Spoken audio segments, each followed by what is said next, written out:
کہ اس میں وہ جو مسنون دعائیں ہیں ان کی اس کتاب میں بھی لکھا ہوا ہے وہ دعا لکھی ہوئی ہے، وہاں سے آپ دیکھ لیں کہ جہاں جسم میں کہیں بھی درد ہو تو یہ پڑھیں۔ اس میں کیا ہے کہ آپ نے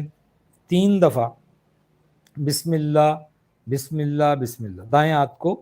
درد والی جگہ پہ رکھنا ہے، آپ گھٹنوں پہ رکھ لیں تو 3 دفعہ آپ نے پڑھنا ہے بسم اللہ بسم اللہ بسم اللہ، اور 7 دفعہ اعوذ باللہ و قدرتہ من شر ما اجد و احاذر، یہ پڑھ کے دم کر دیں اور اس کو بار بار کریں۔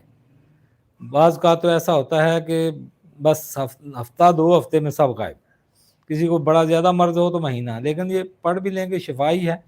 کون سا آپ کا پیسہ لگنا ہے یا کوئی اس میں تکلیف ہے، نہ ہی کوئی نقصان ہے، تو یہ ہر کوئی کر سکتا ہے۔ کہیں بھی درد ہو تو اس کے لیے بڑا اچھا اور مجرب اس کا علاج ہے۔